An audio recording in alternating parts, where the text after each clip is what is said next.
లగచర్ల దాడి ఘటనలో అరెస్ట్ అయిన పట్నం నరేందర్ రెడ్డి హైకోర్టులో బెయిల్ పిటిషన్ దాఖలు చేశారు. బొమ్రాస్పేట్ పోలీస్ స్టేషన్లో నమోదైన కేసుతో తనకు ఎలాంటి సంబంధం లేదని ఆయన అందులో పేర్కొన్నారు. టీఐసీ కోసం భూమి కోల్పోయే బాధ్యత రైతులే అధికారులపై దాడి చేశారన్నారు. ఈ విషయాన్ని సరిగ్గా పరిశీలించకుండా కింది కోర్టు తనను కస్టడీకి పంపిందన్నారు. ఈ ఘటనతో తనకు సంబంధం ఉన్నట్లు పోలీసులు ఎలాంటి ఆధారాలు సమర్పించలేదని కోర్టు దృష్టికి తీసుకొచ్చారు. అక్రమ అరెస్ట్ రాజకీయ ప్రేరేపితమన్న విషయాన్ని క్రింది కోర్టు గ్రహించలేదని, వీటిని పరిగణలోకి తీసుకుని రిమాండ్ ఉత్తర్వులను కొట్టివేయాలని పట్నం నరేందర్ రెడ్డి హైకోర్టును కోరారు.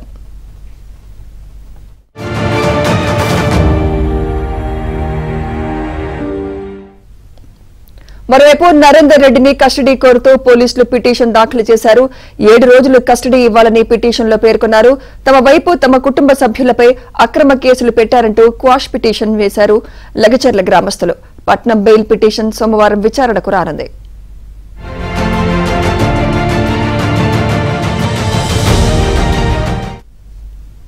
ఇదే అంశంపై మరింత సమాచారం మా ప్రతినిధి ప్రవీణ్ అందిస్తారు. ప్రవీణ్, లగచర్ల ఘటనపై ఒకవైపు పోలీసులు విచారణ కొనసాగిస్తుంటే మరోవైపు నిందితులు న్యాయస్థానాలను ఆశ్రయిస్తున్నటువంటి సందర్భం కనపడుతుంది. ఇప్పుడు అరెస్ట్ అయ్యి జ్యుడిషియల్ రిమాండ్లో ఉన్నటువంటి మాజీ ఎమ్మెల్యే, కొడంగల్ మాజీ ఎమ్మెల్యే పట్నం నరేందర్ రెడ్డి 2 పిటిషన్లు దాఖలు చేయడం జరిగింది.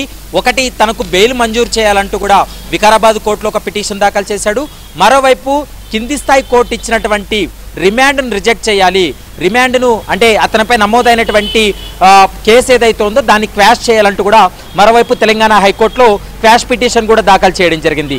ఈ 2 పిటిషన్ల యొక్క సారాంశం ఏంటంటే, ఒకటి, ఈ కేసుకు తనకు ఎలాంటి సంబంధం లేదు కాబట్టి తనకు బెయిల్ మంజూరు చేయాలి, ఖచ్చితంగా ఈ కేసులో ఎలాంటి ఆధారాలు లేకుండా తనను అరెస్ట్ చేసి అక్రమంగా ఈ కేసులు ఇరికించేటువంటి ప్రయత్నం చేశారు, పోలీసులు కావాల్సినటువంటి స్టేట్మెంట్ రాసుకొని తాను చెప్పినట్లుగా ఆ రిమాండ్ రిపోర్ట్లో పేర్కొన్నారు కాబట్టి తనకు బెయిల్ మంజూరు చేయాలంటూ కూడా ఒకవైపు వికారాబాద్ కోర్టులో కూడా పట్నం నరేందర్ రెడ్డి పిటిషన్ దాఖలు చేయడం జరిగింది. మరోవైపు అదే వికారాబాద్ కోర్టులో ఇప్పుడు పోలీసులు అంటే పరిగి పోలీసులు అయితే మాత్రం మరొక పిటిషన్ దాఖలు చేశారు. ఈ కేసులో పట్నం నరేందర్ రెడ్డి పాత్ర చాలా కీలకంగా ఉంది, అతను ప్రోద్బలంతో మొత్తం అక్కడ దాడి జరిగింది, దాడికి కర్త కర్మ క్రియ పట్నం నరేందర్ రెడ్డి కాబట్టి అతన్ని మరికొంత విచారణ కోసం అంటే 24 గంటల్లో అతన్ని రిమాండ్ చేయాలి కాబట్టి విచారించడానికి తమకు సమయం లేదు కాబట్టి మరొక 7 రోజుల పాటు తమ కస్టడీకి అందించాలి, తమ కస్టడీకి ఇవ్వాలంటూ కూడా మరోవైపు పోలీసులు కూడా వికారాబాద్ కోర్టులో కూడా పిటిషన్ దాఖలు చేశారు. ఆ పిటిషన్కి సంబంధించి ఇటు బెయిల్ పిటిషన్, మరోవైపు కస్టడీ పిటిషన్, ఈ 2 పిటిషన్లకు సంబంధించి వికారాబాద్ కోర్టులో సోమవారం రోజు విచారణ కొనసాగించేటువంటి అవకాశం ఉంటుంది.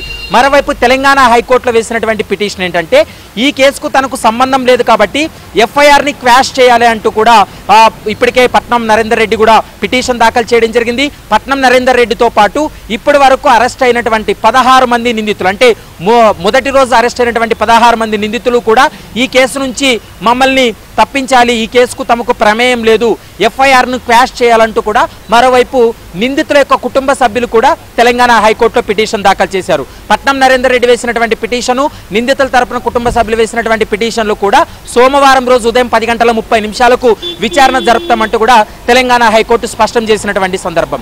ఇక మూడో అంశం ఏంటంటే, ఈ కేసులో పట్నం నరేందర్ రెడ్డి చర్లపల్లి జైల్లో జ్యుడిషియల్ రిమాండ్లో ఉన్నాడు. అయితే తాను ఒక లేఖ రాయడం జరిగింది, ఈ కేసుకు సంబంధించి ఒక లేఖ రాయడం జరిగింది. ఆ లేఖలో ఏంటంటే, రిమాండ్ రిపోర్ట్లో ఎలాంటి అంశాలు పొందుపరిచారో తనకు తెలియదని, రిమాండ్ రిపోర్ట్లో నేను చెప్పినటువంటి అంశాలను కూడా పోలీసులు ఉద్దేశపూర్వకంగా రిమాండ్ రిపోర్ట్లో పెట్టారు.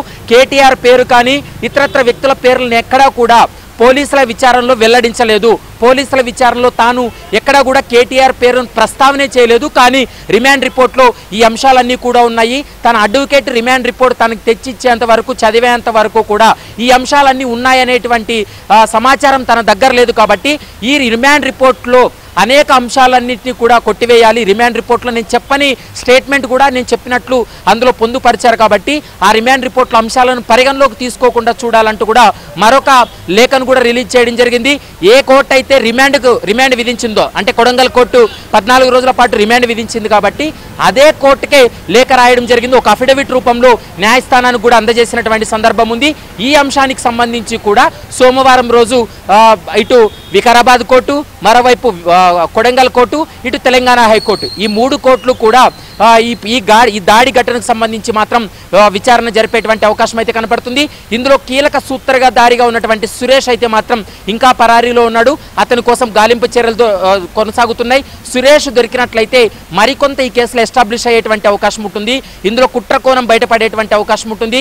నిజంగా పట్నం నరేందర్ రెడ్డి చెప్పిన విధంగా సురేష్ ఒకవేళ విచారణలో మరికొన్ని అంశాలు వెల్లడిస్తే పట్నం నరేందర్ రెడ్డి ఖచ్చితంగా ఈ కేసులో బుక్ అయ్యే అవకాశం ఉంటుంది. ఎందుకంటే అరెస్ట్ అయినటువంటి వారిలో చాలా మందికి అక్కడ భూమి లేదు, చాలా మందికి ఆ ఊరికి వారికి సంబంధం లేని వ్యక్తులు కూడా ఒక పథకం ప్రకారం వెళ్ళి అక్కడ అధికారులపైన దాడి చేసినటువంటి సందర్భం. అంటే ఆ అధికారులు వెళ్ళిపోతున్నప్పటికీ కూడా వెంబడించి వారిపైన దాడి చేసినటువంటి సందర్భం ఉంది. కాబట్టి ఇవన్నిటిని కూడా పోలీసులు పరిగణలోకి తీసుకొని ఖచ్చితంగా 1-2 రోజుల్లో మరికొంతమందిని కూడా అరెస్ట్ చేసేటువంటి అవకాశాలు అయితే కనపడుతున్నాయి. Sumitra. Right, thank you Praveen.